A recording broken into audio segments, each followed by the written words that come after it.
नमस्कार. पावसाळ्याच्या दिवसात गरमागरम वाफाळलेला भात आणि त्यावर अशी झणझणीत बेसन पिठाची आमटी एवढी जबरदस्त टेस्टी लागते की तुम्ही डाळीच्या आमटीऐवजी ही बेसन पिठाची आमटी सारखी बनवून खाल. यामध्ये कोणत्याही डाळी वापरलेल्या नाहीयेत, तरी सुद्धा ही आमटी इतकी टेस्टी बनते की जेवताना बोटे तुम्ही चाटतच राहाल.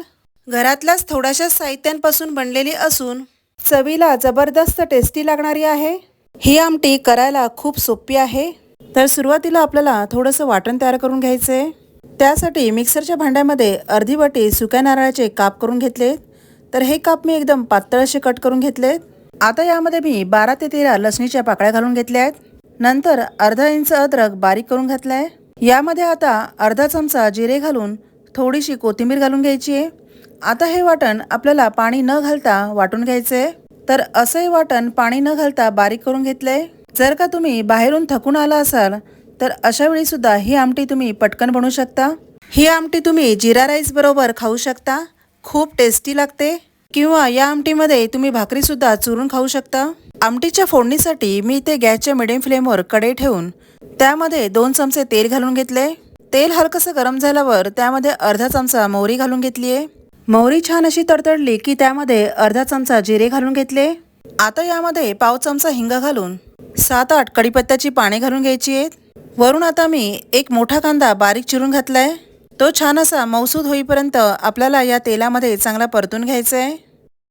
तर इथे कांदा थोडासा मऊसूद झालाय. आपण आता यामध्ये वाटण घालून घेऊया. तर जे काही आपण वाटण वाटलं होतं ते आपण यामध्ये घालून घ्यायचंय.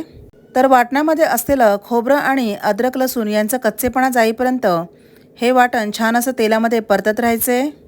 या वाटणामध्ये पाणी न वापरता हे वाटण आपण असंच वाटल्याने त्यामध्ये असलेल्या काही थोड्याशा गुठळ्या त्या आपण चांगल्या मोडून घ्यायच्या आहेत.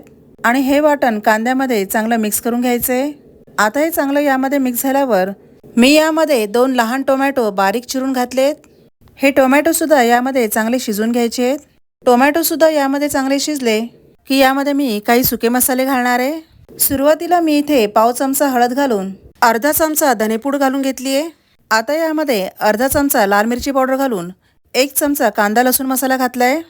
तिखटाचं प्रमाण हे तुम्हाला जेवढं तिखट हवं आहे त्यानुसार तुम्ही घ्यायचंय. वरून यामध्ये अर्धा चमचा काश्मीरी रेड चिली पावडर घालून घेतली आहे. तर ही पावडर तिखट नसून आपण या आमटीला छान असा कलर येण्यासाठी घालतोय. यामध्ये आता मी 2 लहान चमचे बेसन पीठ घालून घेतले. तर हे बेसन पीठ कच्चे असल्याने ते आपण यामध्ये चांगले भाजून घ्यायचे.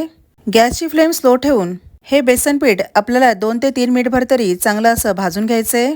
इथे सुके मसाले आणि बेसन पीठ भाजताना ते कढईच्या तळाशी लागू नये यासाठी मी वाटणाच्या भांड्यामध्ये थोडंसं पाणी घालून ते पाणी मी यामध्ये घालून घेतले.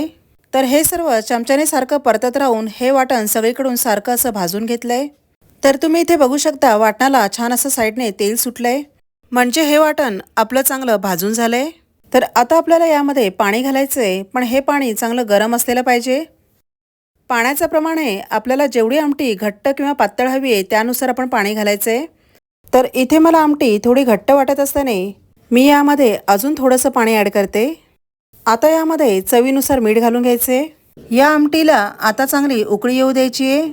आमटीला उकळी आली की वरून छान अशी बारीक चिरलेली कोथिंबीर घालून घ्यायची आहे. आता हे सर्व चांगलं चमच्याने मिक्स करून घेऊया.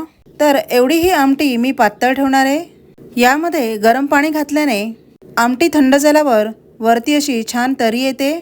तर ही आमटी एका बाउलमध्ये मी सर्व करते. सर्व केल्यावर पुन्हा यावर मी बारीक चिरलेली कोथिंबीर घालून घेतली आहे. तोंडाची चव वाढवणारी झणझणीत चविष्ट बेसन पिठाची आमटी बनवून तयार झाली आहे. तर पुन्हा भेटूया अशाच एका छान अशा रेसिपीसोबत. तोपर्यंत मस्त खा, मस्त रहा.